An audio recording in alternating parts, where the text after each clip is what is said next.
The sizzle of steaks hitting the grill wasn't what made my skin prickle. It was my father's voice, cutting through the backyard chatter with deliberate precision. "Hey, Bianca," he called out, eyes glinting with the satisfaction of a predator who knows his prey is cornered. "You're old enough to pay rent or get out. This isn't a charity." Every conversation around us stuttered to a halt. My throat constricted as I felt dozens of eyes shift in my direction. Neighbors, family, friends, cousins, all suddenly witness to my humiliation.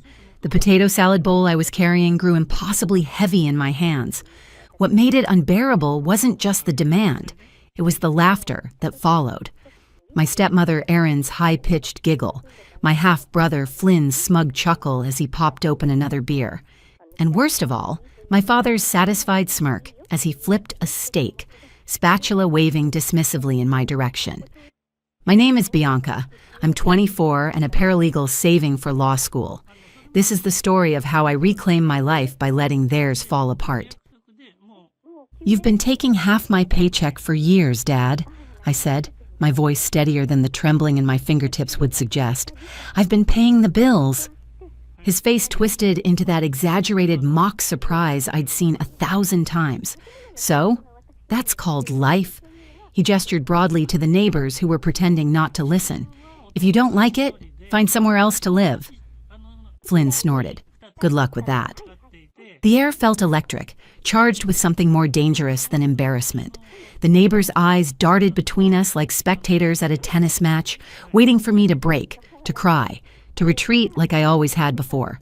The scent of charred meat mingled with something sour, the taste of a decision crystallizing in my mouth. I stepped closer to my father, close enough to see the pores on his nose, the tiny burst blood vessels from years of drinking. "Fine," I said, my voice barely above a whisper but somehow filling the sudden silence. "You want me gone? You'll get your wish." He laughed, the sound harsh and dismissive. "Yeah? And where are you going to go? Back to that falling-apart apartment complex? You've got no savings, Bianca." What he didn't know, what none of them knew, was that I'd been preparing for this moment for months. The keys to my new house sat heavy in my pocket, pressed against my thigh like a secret weapon. The rest of the barbecue blurred into a haze of forced smiles and whispered commentary. I moved through it like a ghost, my mind already miles away, laying out the steps of what would come next. If he wanted me gone, I wouldn't just leave. I'd take everything they'd been leeching from me for years. By the time the last guest left, trailing awkward goodbyes in their wake, my decision was made. I wouldn't drag this out with arguments or tears. I'd be gone by morning, and with me would go the financial foundation they'd built their lives upon. Dawn hadn't yet broken when I loaded the final box into my car. My hands weren't shaking from grief, but from a strange electric anticipation. The house I'd grown up in sat silent behind me, unaware it was about to become the site of a long overdue reckoning. I drove through empty streets to my new home, a modest 2-story with white siding and a porch that wrapped around like a protective embrace. The air smelled different here, cleaner. By noon, I had the deed spread out on my kitchen counter, my name in black ink declaring this space mine and mine alone. I had been secretly saving for years while working as a paralegal, keeping a separate account they knew nothing about. I had been cutting expenses wherever I could to make this possible. I sent my father a text message, simple and direct. "I've moved out. The bills are yours now." The response was immediate, my phone lighting up with his name, then Erin's, then Flynn's in rapid succession. I let each call ring through to voicemail, a small satisfaction building with each unanswered ring. The sound of tires on gravel came before sunset. My father's truck, followed by Erin's sedan, pulled into my driveway uninvited. I watched through the window as they emerged. My father's face pale with something I'd never seen before. Not anger, fear. I stepped onto my porch, arms crossed as they approached. My father stopped at the bottom step, shoulders rigid. "You're not serious," he said, voice lower than usual. I leaned against the railing, feeling the solid wood against my back. "I told you. You said pay rent or get out. I chose get out." I paused, letting the next words land with precision. "And now I'll stop paying your bills too." The color drained from his face completely. Aaron's mouth opened and closed without sound. Flynn hung back by the car, suddenly looking like the child he'd never outgrown being. In that moment, I understood the power I'd been giving away for years and the strange, intoxicating feeling of taking it back. After they drove away, I stood on my porch in the gathering dusk, breathing in air that finally felt like my own. Not relief, not yet. This was the first breath in years that didn't feel borrowed or owed. Inside, I opened my laptop and methodically severed every financial connection they'd used to drain me. Electric bill, removed from my account, gas, water, internet, car insurance. Each one cut like a cord that had been tethering me to their sinking ship. With each confirmation email, I felt my spine straighten incrementally. My phone lit up with their names in desperate rotation. I let each call go unanswered, watching as they transitioned from demands to pleas. By evening, the family group chat exploded. Dad, this isn't funny. Aaron, Bianca, the Wi-Fi is down. Dad, you can't just shut things off. Aaron, that's not how family works. Flynn, hope you're happy. You ruined dinner. I typed one response, I've moved out. Bills are your responsibility now. Please don't show up uninvited. Their truck pulled up outside my house before the sun had set. This time, my father didn't wait at the steps. He marched up to my door, Erin trailing behind him with her arms wrapped around herself like she was cold, though the evening was warm. All right, enough of this stunt, he said when I opened the door. You made your point. Turn the accounts back on for a week while we transition. I met his gaze directly, something I'd trained myself not to do for years. You've been taking half my paycheck since I was 17. You made it clear last night. You want me gone? I'm gone, and so is my money. Aaron let out a bitter laugh. Wow, cold. No, I said, stepping down to meet them on equal ground. Cold is laughing at your child in front of neighbors. This question mark, this is warm compared to that. My father's mouth opened, but for once, no words came out.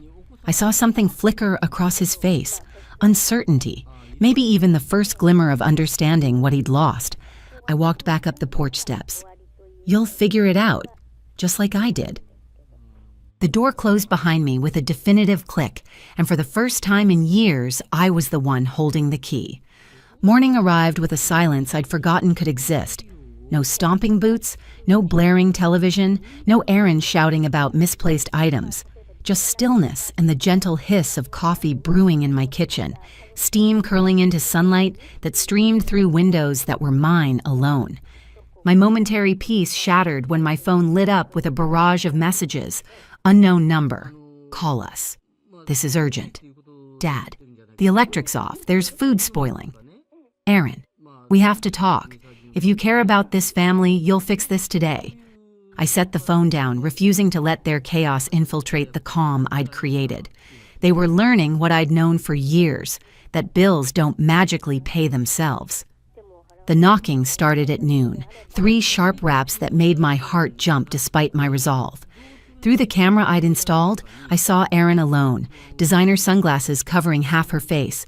I opened the door just enough to form a barrier between us. What do you want? Her smile was brittle, practiced. We need the car insurance in your name for just a few more days. Flynn's got an interview. I already moved it to my address, I said, feeling nothing at the flash of panic across her features. It's my policy. If Flynn's driving, he needs his own. Her jaw tightened. You're punishing us. No, I said, leaning against the doorframe. I'm refusing to be punished anymore. She blinked rapidly, caught off guard by my calmness. Your father's furious. You know he's only like this because he's stressed. The shop closing... That shop closed 3 years ago, I interrupted. He's had 3 years to stop using me as his personal ATM. Her mask slipped for an instant, revealing the hardness beneath. You'll regret this. Sooner than you think. I closed the door without responding, the quiet click more satisfying than any shouted retort. That night, as I unpacked boxes in my new living room, my phone lit up with an email notification. Suspicious login attempt detected. My stomach tightened as I logged into my bank account to find multiple failed password attempts and something else. A department store credit card I'd never opened, registered in my name with their address. The pieces connected instantly. My purse had gone missing in their house a year ago, only to reappear days later with supposedly nothing taken. I printed every email, every statement, and slid them into a folder labeled Boundaries in bold black marker. I wasn't just protecting myself anymore, I was building a case. At midnight, a text from Flynn. "You think you're better than us now? Watch your mailbox." I stared at the screen, feeling the anger in my chest condense into something colder, harder, more focused. They weren't just losing my money, they were losing control. And the more they realized it, the uglier this would become. 2 days passed in unnatural quiet. No knocking, no calls, just occasional texts from Flynn, dripping with veiled threats. I kept my responses minimal, always in writing, preserving every word as my attorney had advised. I'd consulted with a lawyer at the firm where I worked as soon as I discovered the credit card fraud, showing him the evidence I'd gathered. On the third morning, as I sipped coffee at my kitchen counter, my phone erupted with notifications. Screenshots from friends and neighbors showed Facebook posts from Erin, written in her practiced victim tone. "Some people think they can just turn their back on family. After all we've done, they leave us in the dark, literally." The comments offered predictable sympathy. Mutual friends, distant relatives I barely knew asking what happened. But most telling, not one mentioned me by name. They wanted to control the narrative without giving me a voice in it. I didn't engage. Instead, I called each utility company again, confirming every account had been transferred to their name. I wasn't leaving a single thread they could pull. My doorbell rang at noon. The camera showed my father alone, hands thrust deep in his jacket pockets despite the warm day. I opened the door but remained firmly in the threshold. "What is it?" His voice was unnaturally controlled, but tension vibrated beneath it. "We've got a situation. The mortgage payment's due, and without your transfer..." "Not my problem," I said before he could finish. His eyes narrowed. "Do you even hear yourself? You've been part of this household for years. You don't just walk away from responsibilities overnight." A laugh escaped me, sharp, genuine, and entirely without humor. "You mean the responsibilities you dumped on me the second I started earning a paycheck? The ones you never asked about, just took..." He stepped closer, invading my space in that way he'd always used to intimidate me. "You think this new place makes you better than us? That you can hide here while we drown?" I met his stare without blinking. "I'm not hiding, Dad. I'm just done being your lifeline." His jaw worked like he was chewing on unsaid threats. Then he turned to leave, tossing one final barb over his shoulder. "You're going to regret this when you come crawling back." I closed the door slowly, almost savoring the sound of the lock engaging. Crawling back wasn't in my vocabulary anymore. That evening, as dusk settled over my new neighborhood, their unraveling played out in real time. A former neighbor called, voice hushed with gossip. "They're out in the driveway arguing, something about the bank account being overdrawn. Erin's screaming she can't buy groceries, and your dad keeps saying, 'It's your fault.'" I thanked them and hung up, sitting in the stillness that followed. They were feeling it now. The weight I'd carried alone for years, suddenly pressing down on them. The next day, I made it clear this wasn't just about leaving. It was about reclaiming every piece of myself they'd stolen. At the bank, I met with a manager and closed the last joint account they still had access to. The folder of evidence in my bag grew thicker, more complete. That evening, a text from Erin. "You've made your point. We get it. Just please help us this month. We'll figure it out after." I didn't reply. 2 hours later, she posted publicly. "Funny how people change when they think they don't need you anymore, but life has a way of humbling everyone." For once, she was right. Life does have a way of humbling everyone, and theirs was just beginning. Saturday morning brought the perfect opportunity. As I scrolled through emails, one from the mortgage company caught my eye. Urgent, past due balance and notice of public auction. At first, I thought it was a mistake. I'd removed my name from everything connected to that house weeks ago, but opening it, I realized the bank still had me listed as an emergency contact from years before. My father had added me to the mortgage contact list while I was handling the paperwork during his recovery from surgery. The letter was unambiguous. 2 payments missed, no arrangement made, auction date set in 30 days. I stared at the screen, watching the cursor blink. Once I would have rushed to save them, draining my savings again to rescue them from consequences. Now I hit print and added the paper to my boundaries folder. The pounding at my door came at noon. All 3 stood on my porch. My father red-faced, Aaron tight-lipped, Flynn smirking like he was about to win a game only he understood. I stepped outside, pulling the door closed behind me. My father didn't waste time with pleasantries. "You saw the notice. We can't lose the house, Bianca. You're going to help fix this." I folded my arms. "No, I'm not." "You're still family!" he shouted, loud enough for neighbors across the street to turn and stare. I didn't lower my voice. Family doesn't use you as a wallet. Family doesn't laugh while you're humiliated in front of half the neighborhood. Family doesn't commit fraud in your name and expect you to just take it. Aaron stepped forward, eyes darting nervously to the people watching. "Do you have to make a scene?" "Yes," I said flatly, "because you had no problem making one when it suited you." Flynn muttered under his breath, "Unbelievable." I turned to him. "You're right. It is unbelievable that I let this go on for as long as I did." My father's voice dropped to that quiet, dangerous tone that once made me shrink. "If you walk away from this, you'll be nothing to us." I smiled, feeling nothing but a strange lightness. "Then I'll be nothing to you and everything to myself." I stepped back toward my door, but before going inside, I pulled the printed foreclosure notice from my folder and held it up for them to see.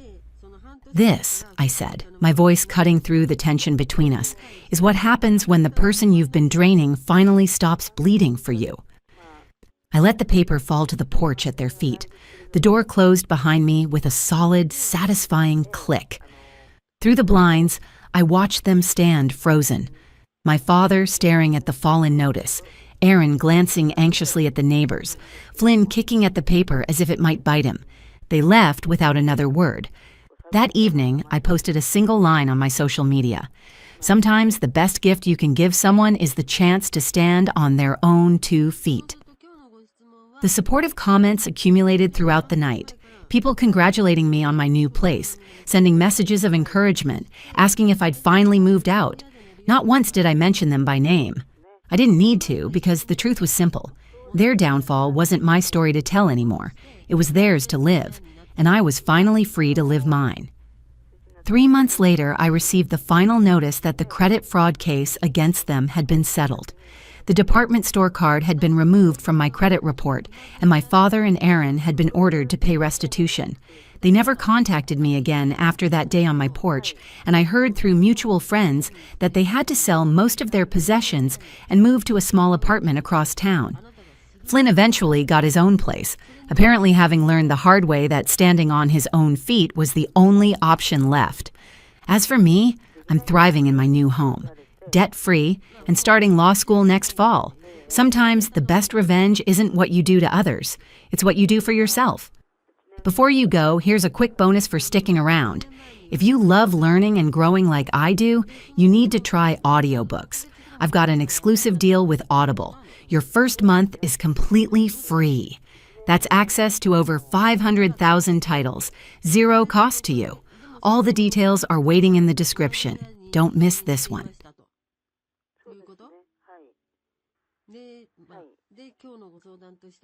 The sound of the slap reverberated through the reception hall like a gunshot. 200 conversations halted mid-sentence. The string quartet's melody fractured into silence. My carefully applied makeup couldn't hide the scarlet handprint blooming across my cheek as I tasted copper where my lip had split against my teeth. "You selfish little brat," my father hissed, his face contorted with rage, champagne fumes thick on his breath. "After everything we've done for you..." I watched the scene as if floating above it, the shocked wedding guests in their finery. My mother's mortified expression focused more on the spectacle than my injury. And most revealing, my brother Noel's satisfied smirk from the head table. His new wife, Grace's eyes gleamed with triumph beside him. "My name is Victoria. I'm 29 and a software developer. This is the story of how I turned public humiliation into perfect freedom. The penthouse they wanted me to surrender was my sanctuary. 1,800 square feet of floor-to-ceiling windows overlooking the city skyline, purchased with money I'd earned working 60-hour weeks for 3 years while Noel cycled through failed business ventures. These were funded by our parents' seemingly bottomless generosity. "Your brother needs a proper home to start his family," my mother had insisted minutes earlier, cornering me by the dessert table. "You're just one person, Victoria. Be reasonable." "No," I'd replied, my voice steady despite the trembling in my hands. "The penthouse is mine. I bought it. I pay for it. Noel and Grace can find their own place." That's when my father had stepped in, face flushed from too much champagne and decades of unquestioned authority. "This isn't a request, Victoria. Your brother is the man of the family now." The man of the family, of course. Even after Noel's cryptocurrency startup had imploded spectacularly last month, taking his investors' money with it, he remained the golden child. "The answer is still no," I'd replied, keeping my voice low. "And if you bring this up again, I'm leaving." That's when he slapped me. Now, standing in the shocked silence of the reception hall, I straightened my spine. I looked my father directly in the eye and smiled. Something in that smile made him take a half step back. "You'll regret this," I said, my voice carrying in the silence. "All of you will." I turned and walked out, heels clicking against marble like a metronome counting down to retribution. Behind me, whispers erupted like fire through dry brush. My mother called after me, not concerned about my well-being, but about what the country club members would say. In my car, I finally released the tears, but they weren't born of sadness. A lifetime of being the responsible one, the reliable one, the one who never asked for handouts. And this was my reward? Public humiliation because I wouldn't surrender my home to my freeloading brother? My phone vibrated with incoming messages. "Mom, come back inside. You're embarrassing us." Noel, "Don't be dramatic, sis. We can talk about this." Grace, "Your brother deserves that penthouse more than you." Dad, "You will give Noel the keys tomorrow. This isn't a discussion." I switched off my phone and drove. Not home. I couldn't face the penthouse right now. Instead, I headed to the coffee shop where I'd spent countless hours coding and planning my future. My sanctuary before I could afford the penthouse. The barista, Kyle, took one look at my face and brought over my usual order without asking. "Bad day?" "My father slapped me at my brother's wedding because I wouldn't give them my penthouse," I said, surprising myself with how calm I sounded. Kyle's eyes widened. "Your penthouse? The one you worked 3 years of overtime to buy?" I nodded, sipping my coffee. "Apparently my brother needs it more than I do. He's the man of the family, after all." "That's insane," Kyle said, sliding a chocolate muffin across the table. "On the house, you look like you need it." As twilight painted the sky outside the cafe window, a plan crystallized in my mind. My family thought they could bully me into submission. They thought I'd surrender everything I'd worked for. They had no idea what I was capable of. I opened my laptop and began typing. Emails to my lawyer and financial advisor, code commits to my private GitHub repository, and finally a call to my real estate agent. "Remember that oceanfront property we discussed?" I asked when she answered. "I'm ready to make an offer." By the time I finished my coffee, the foundation of my revenge was laid. My family wanted to take my home. Let them try. But they were about to learn that the quiet, accommodating daughter they took for granted had vanished the moment my father's hand met my cheek. This was war, and I intended to win. The next morning, my parents showed up at my penthouse unannounced. My father stormed past the doorman, who'd already called to warn me they were coming. I met them at my door dressed in my best power suit, laptop in hand. "Where are you going?" my mother demanded as I locked my door. "We need to talk about what happened." "Work," I replied simply, walking past them toward the elevator. "Some of us actually have jobs." "Don't you dare take that tone," my father growled, grabbing my arm. "After your behavior yesterday—" I yanked my arm away, my voice ice cold. Touch me again, and I'll have security escort you out. And yes, I have video of yesterday's assault. The country club's cameras caught everything. That stopped them both short. My mother's face paled. You wouldn't. Try me. The elevator arrived and I stepped in. Oh, and change the locks all you want.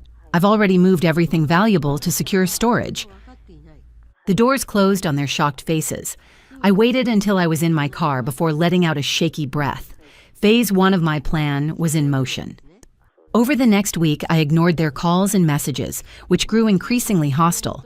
Noel sent flying monkeys, mutual friends and relatives trying to reason with me. Grace posted passive-aggressive social media updates about selfish people who don't support family.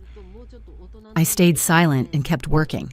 What they didn't know was that I'd been preparing for something like this for years. Not this exact scenario. I never expected my father to actually hit me. But I'd always known they'd try to take what was mine eventually. That's why I had receipts for everything. Every penny I'd earned, every bill I'd paid, every improvement I'd made to the penthouse. I had security cameras in every room, backup codes for every lock, and most importantly, I had leverage. You see, during those years of being the responsible daughter, I'd also been the family tech support. I'd set up everyone's computers, phones, and email accounts. I had access to everything, including Noel's business records. I had created backdoor admin accounts on all their devices years ago, and they'd never thought to change passwords or check for secondary access points. As their IT person, I'd kept copies of all access credentials. This gave me a window into Noel's business dealings even after he thought he'd secured his accounts. On day 10 of radio silence, my mother tried a new approach. She showed up at my office with tears in her eyes. Your father is sorry, she said, settling uninvited into the chair across from my desk. He was just upset. You know how he gets when he's worried about Noel. Worried about Noel? I kept typing, not looking up. Or worried about what Noel's investors might do when they find out where their money really went. Her sharp intake of breath told me I'd hit a nerve. I don't know what you're talking about, she said carefully. No? I finally looked at her. So you don't know about the offshore accounts? The shell companies? The consulting fees Noel paid to Dad's business? The color drained from her face. How did you... I'm very good at what I do, Mom. Did you really think I wouldn't notice when Noel used my old coding projects in his crypto startup that failed? The code had my digital signature embedded in it. I could trace exactly how he'd repurposed my work. It wasn't a scam, she protested weakly. He just made some mistakes. Fraud isn't a mistake. It's a crime. I turned my laptop around, showing her the documents I'd compiled, and Dad helped him do it. She stared at the screen, her hands trembling. What do you want? I want to be left alone. No more demands, no more flying monkeys, no more social media drama. The penthouse is mine. End of discussion. And if we refuse? I smiled, the same smile I'd given them at the wedding. Then these documents go to the SEC, along with the video of Dad assaulting me. I'm sure the investors would be very interested in where their money went. You'd destroy your own family? Her voice cracked. You did that when you demanded I give up my home, when Dad hit me, when Noel smirked about it. I turned the laptop back around. I'm done being the family doormat. She left without another word, but I knew this wasn't over. They'd be angry, desperate even. But I had one more card to play. That evening, I received a call from my real estate agent. The oceanfront property, a luxury apartment complex I'd been eyeing for months, was mine. My tech career had been exceptionally lucrative, and I'd been investing carefully for years. I had built a portfolio that had grown substantial enough to secure financing for the property, the same complex where Noel and Grace had been hoping to rent their dream apartment. I logged into my private GitHub repository and pushed the final changes to my latest project, a property management system I'd been developing on the side. The same system Noel had tried to steal for his failed startup. My phone buzzed with a text from Noel. Mom told me what you're doing. You can't prove anything. I smiled, sending back a single screenshot of his private server logs. His next message came quickly. What do you want? Distance, I replied. Complete and total. No contact, no demands, no family obligations. The penthouse and my life are off limits. And if I refuse, then I own your dream apartment complex, have proof of your financial misconduct, and enough documentation to bury both you and Dad. Your choice. The typing indicator appeared and disappeared several times before his response came through. You've changed? No, I wrote back. I just stopped pretending to be who you wanted me to be. I put my phone on silent and walked out onto my penthouse balcony, watching the city lights flicker to life. The sun was setting on the family I'd known, but I felt lighter than I had in years. Sometimes the best revenge isn't about destroying your enemies. It's about, finally, truly becoming yourself. 3 months after the wedding incident, I sat in my penthouse living room, sipping coffee and reviewing tenant applications for my oceanfront complex. The property was proving to be an excellent investment, especially after I implemented my management system. My phone buzzed with a notification. Noel and Grace had been evicted from their luxury rental after failing to pay rent for 2 months. I had set up automatic alerts for their unit in my property management system, so I received notifications about their payment status. I wasn't surprised. Without Dad's financial support, which had dried up since my revelations about their financial misconduct, they were finally facing reality. A knock at my door interrupted my thoughts. Through the security camera, I saw my father standing there, looking older than I remembered. For a moment, I considered ignoring him, but curiosity won out. What do you want? I asked through the intercom. 5 minutes, Victoria, please. I opened the door but didn't invite him in. He stood there, shifting uncomfortably, his usual confidence nowhere to be seen. Noel and Grace are moving back home, he said finally. The apartment. They couldn't afford it. I know. I own the building. His head snapped up, eyes widening. You? But how? Because I'm good at what I do, Dad. I always was. You just never noticed. He seemed to deflate, leaning against the doorframe. Your mother misses you. We all do. No, I corrected him. You miss having someone to push around, someone to sacrifice everything for Noel. That person doesn't exist anymore. I was wrong, he said quietly, about everything. The slap, the demands, protecting Noel. I've lost everything because of it. It was true. After my threats of exposure, he'd been forced to step down from his company's board.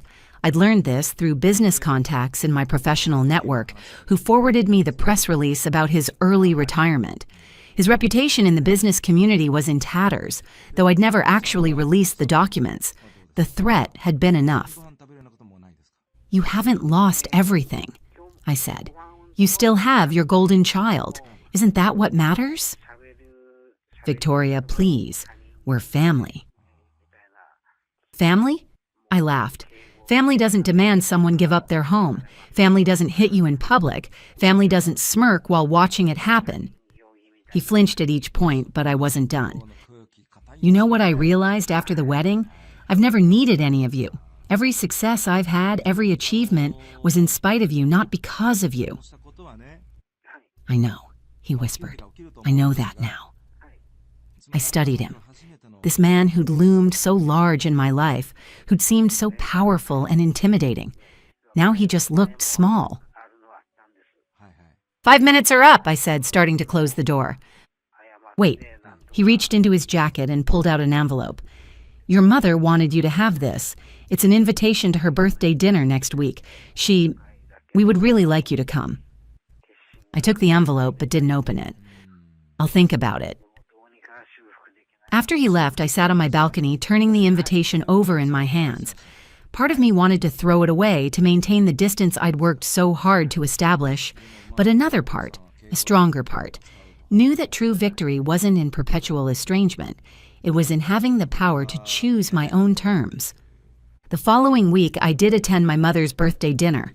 I arrived late and left early, speaking little but observing much.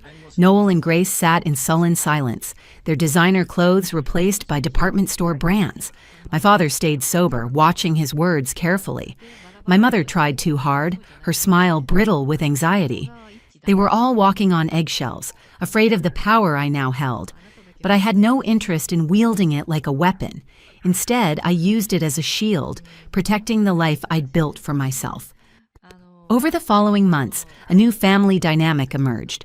They learned to respect my boundaries, to accept that I wouldn't be their safety net anymore. Noel and Grace found modest jobs and a small apartment they could actually afford. My father stayed involved but distant, sending occasional emails about business opportunities he thought might interest me. My mother took longer to adjust, still trying to play peacemaker, still hoping for the daughter she'd always wanted me to be. But eventually, she too learned to accept the woman I actually was. 1 year after the wedding, I hosted a small dinner party in my penthouse, not for family, but for the people who truly supported me. Kyle from the coffee shop, who'd given me space to plan my revenge over countless cups of coffee. He had since become my boyfriend after months of growing closer through regular coffee dates. My real estate agent, who'd helped me secure my newest investment. My lawyer, who'd protected my interests without question. As we enjoyed dinner on my balcony, watching the sunset paint the city gold, Kyle raised his glass. "To Victoria," he said, "who turned a slap into an empire." I smiled, thinking about how that moment of public humiliation had led to this, not just financial success, but true independence, the ability to set boundaries, to demand respect, to live life on my own terms. Sometimes the best revenge isn't about getting even, it's about getting better, stronger, wiser. And sometimes it's about learning that the family you choose can be more valuable than the family you're born into. I raised my glass to join the toast, finally at peace with all of it. The slap, the demands, the aftermath. They had tried to take my home, but instead, they'd given me my freedom. And that was worth more than any penthouse. My relationship with my family would never return to what it was before. We maintained a distant formal connection with clear boundaries that they now respected. I'd forgiven them enough to allow limited contact, but would never again allow them the power to hurt me. That chapter was permanently closed. The words hit like physical blows as I stood in my childhood living room. My fingers dug into my palms, each nail creating a crescent-shaped indentation as I fought to keep my expression neutral. "We've already canceled the venue," my father declared, his voice carrying the same authoritative tone he used in board meetings. He dropped a manila folder onto the coffee table with a decisive thud. "The deposits are forfeited, but at least we're not throwing away the full amount." My mother sat rigid on the leather sofa, her lips pressed into that familiar thin line of disapproval. "Our name was on the contracts," she added matter-of-factly. "Legally, we had every right." From the armchair, my younger sister Olivia looked up from her phone with that smirk she'd perfected since high school. "The caterer, too," she offered helpfully, "and the photographer. Oh, and the florist." The room tilted slightly as the full weight of their betrayal registered. 8 months of planning. The dress I'd fallen in love with. The photographer we'd interviewed 6 different candidates to find. The menu Nathan and I had spent hours perfecting. The flowers that reminded me of my grandmother's garden. All of it gone. Without my knowledge, without my consent. 3 weeks before what was supposed to be the happiest day of my life. My name is Victoria.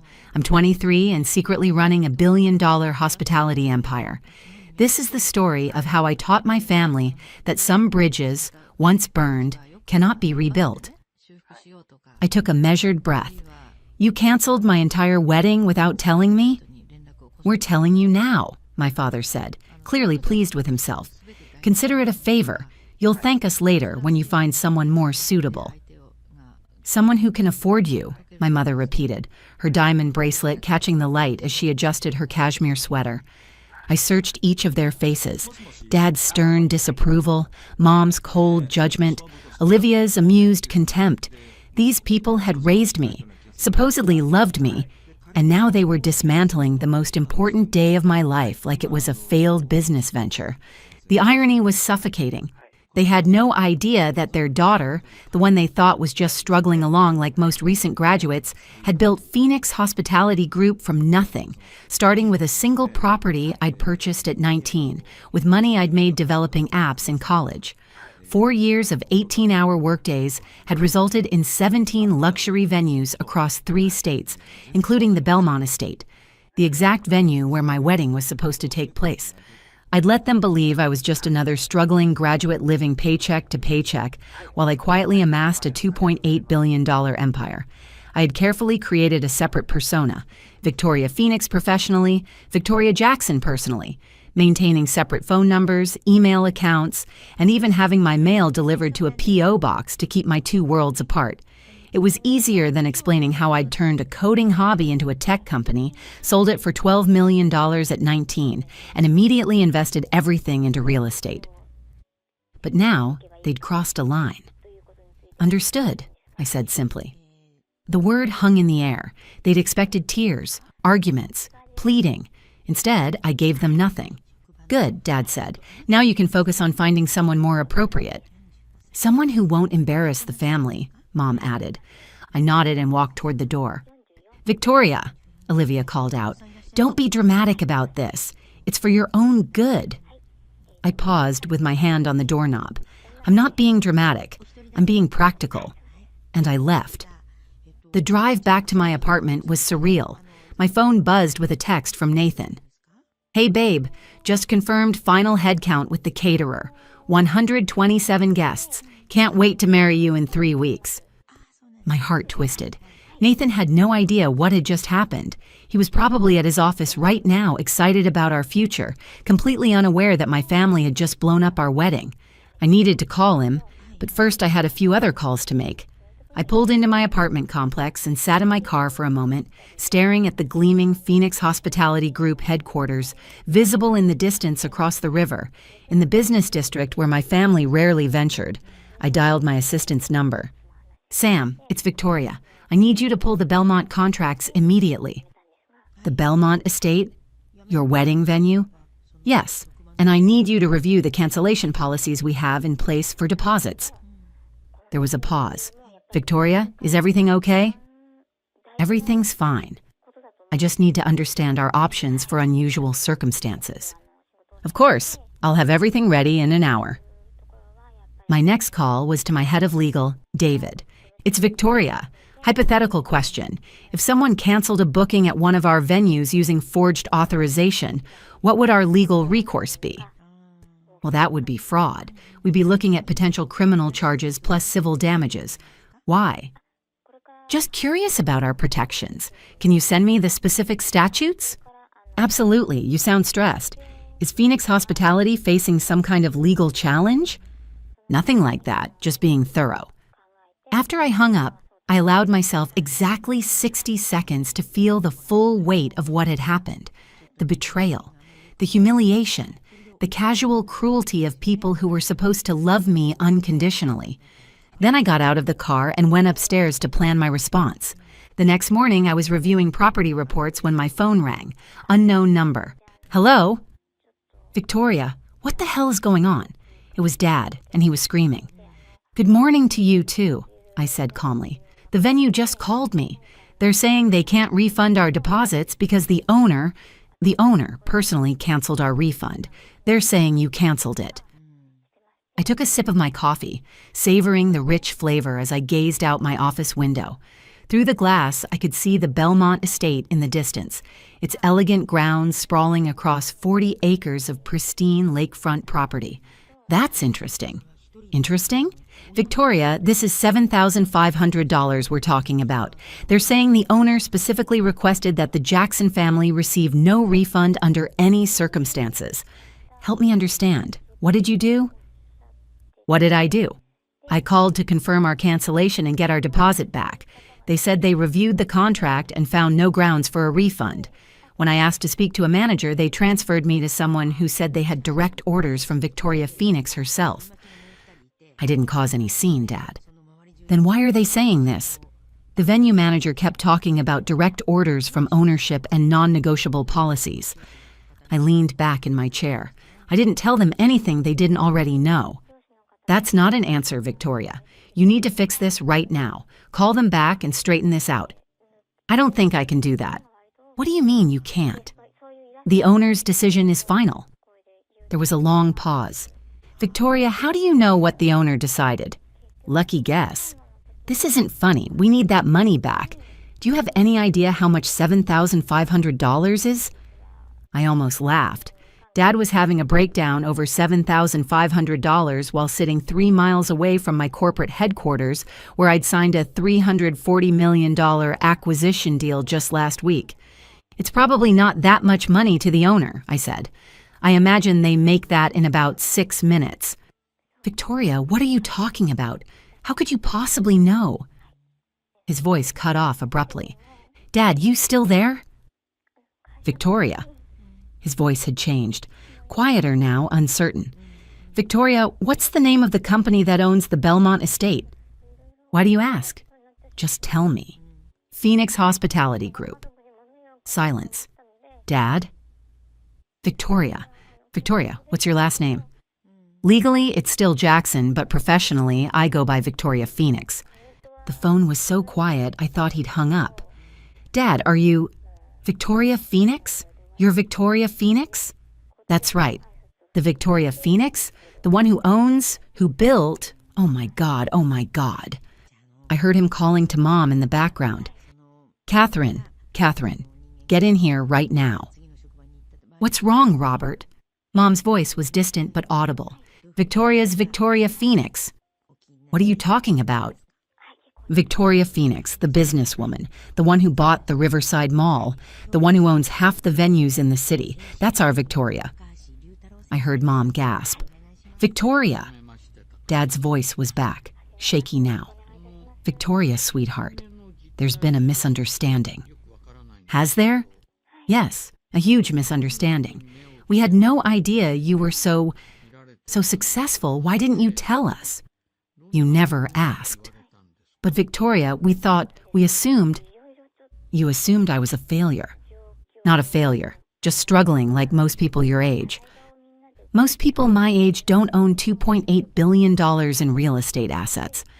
I heard something crash in the background, probably Mom fainting. Victoria, listen to me very carefully. Dad's voice had shifted into his business mode. We can fix this. We can call the venue back and... The venue you already canceled?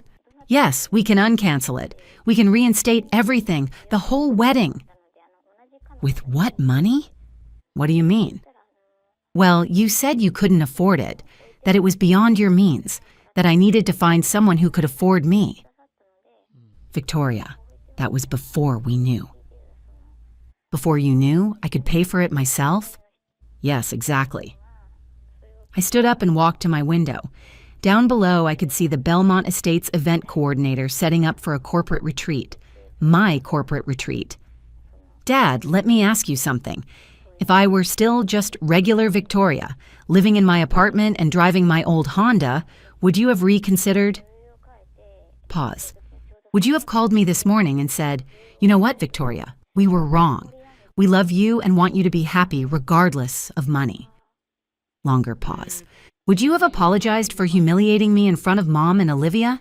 For canceling the most important day of my life without even discussing it with me first? Victoria, please. The answer is no, Dad. You would have let me stay heartbroken and weddingless, and you would have felt good about it. Responsible, like you taught me a valuable lesson about living within my means. That's not. We were trying to help. You were trying to control me, just like you've always done. I heard Mom's voice in the background. Give me the phone. Victoria, honey, it's Mom. Sweetheart, there's been a terrible miscommunication here. Has there? Yes, we had no idea about your business success. We're so proud of you. Are you proud of the business or proud of the money? Both. Victoria, you're our daughter. We've always been proud. Yesterday, you told me to find someone who could afford me. What changed? Well, now we know that I can afford myself. Silence. Mom, let me save you some time. I'm not reinstating the wedding. I'm not giving you your deposits back. And I'm not pretending this conversation never happened. Victoria, you're being unreasonable. I'm being exactly as reasonable as you were yesterday. I heard Olivia's voice in the background. Is she serious? She's actually not giving us the money back? Put Olivia on the phone, I said. Victoria, I don't think... Put her on. Fine, here's Olivia. Hey, Victoria. Olivia's voice was carefully neutral. So, this is weird. Hi, Olivia. I had no idea you were like rich. I'm comfortable. Comfortable? Victoria, you own half the city. Not half, maybe 30%. This is insane. Why didn't you ever say anything? Would it have mattered? What do you mean? Yesterday, you recorded my fiancé throwing keys in a lake and posted it on social media. You called my wedding plans stupid and said I was wasting money on excessive things. Would you have done that if you'd known I was wealthy? Well, no, probably not. So you're only nice to people who have money? That's not what I meant. It's exactly what you meant, Olivia. You treated me like garbage because you thought I was poor. Now you want to be best friends because you found out I'm rich. Victoria, come on. How many social media posts did you make mocking my cheap lifestyle? Pause. Olivia, how many times did you joke about my car, my apartment, my job? That was just sister stuff. Put Dad back on. Victoria, wait. Put him on. Dad's voice returned, subdued now. Victoria, we need to talk about this face to face. No, we don't. Yes, we do. We're family. This is family business. Family doesn't cancel each other's weddings out of spite. It wasn't spite. We genuinely thought, you thought wrong about everything. I heard him take a deep breath. Victoria, what do you want? What will it take to fix this? There's nothing to fix, Dad. You made your position clear. I'm just respecting it. Our position was based on incomplete information.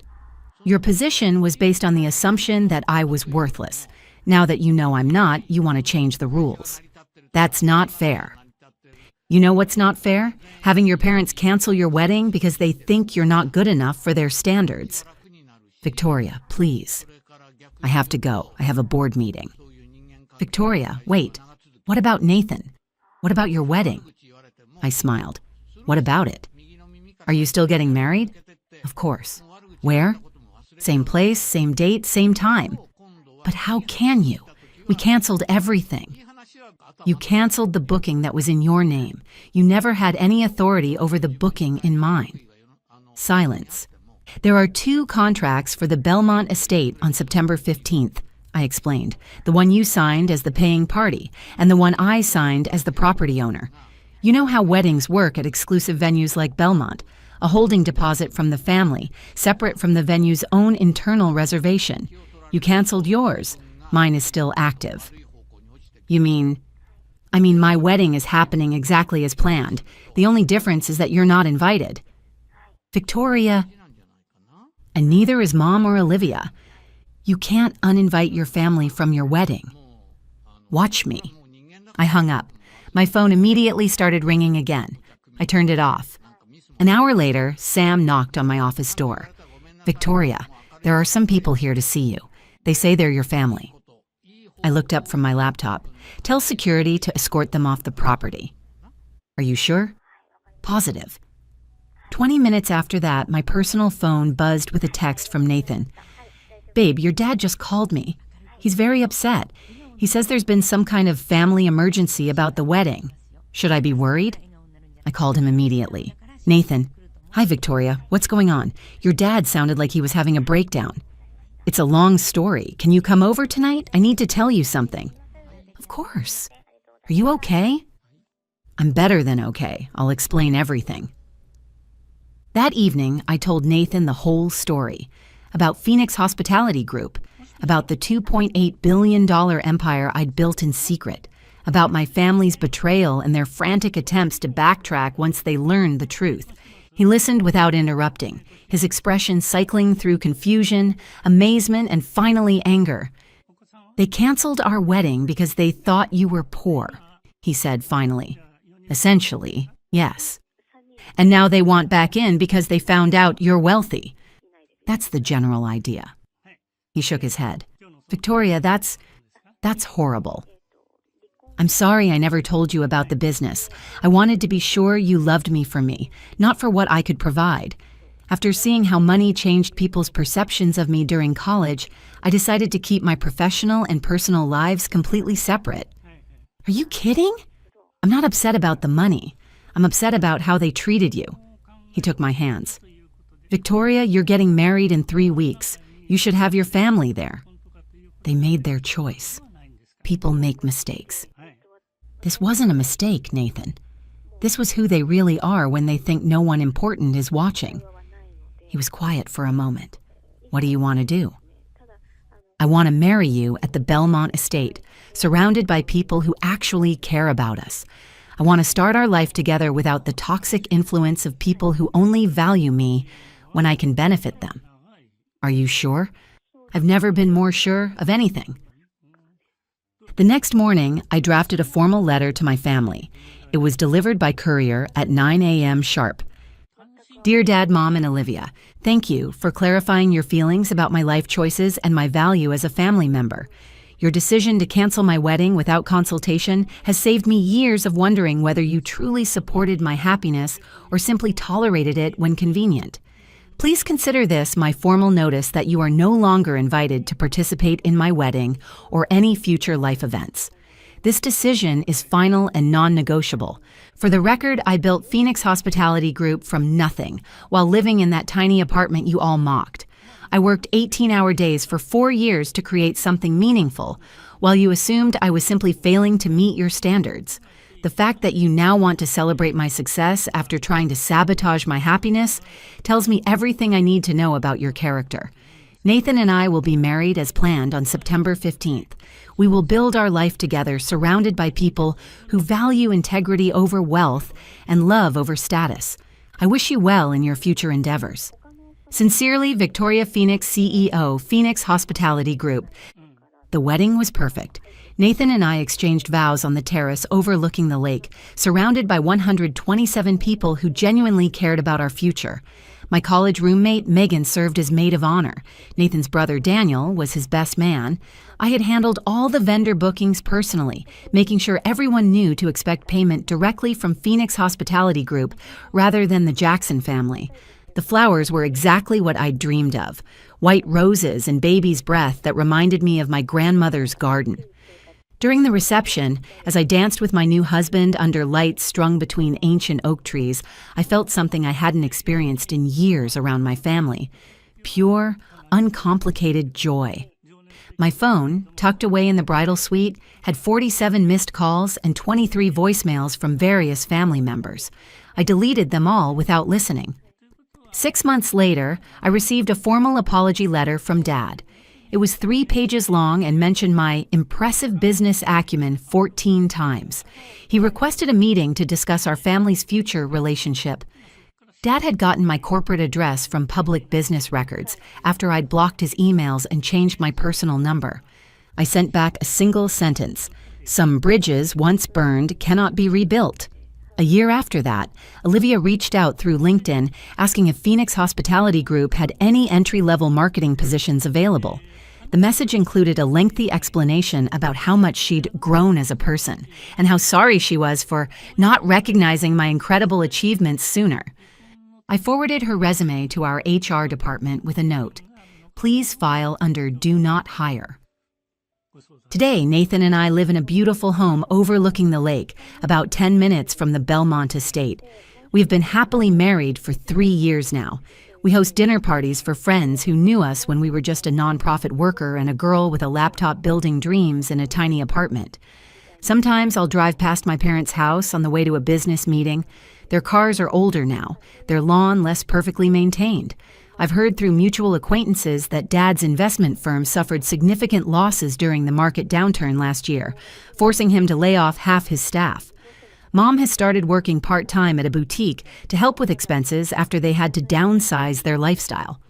I feel no satisfaction in their struggles, but I feel no guilt about their absence from my life either. They taught me an invaluable lesson about unconditional love. It's only unconditional if it doesn't depend on your bank account, your career success, or your ability to meet someone else's definition of worth. My wedding was exactly the joyful celebration they tried to prevent. A beautiful ceremony celebrating 2 people who chose each other without conditions. And I paid for every penny of it. Before you go, Here's a quick offer for you. If you love learning and growing like I do, you might enjoy audiobooks. There's a special deal with Audible. Your first month completely free. That's access to over 500,000 titles at no cost to you. All the details are in the description below.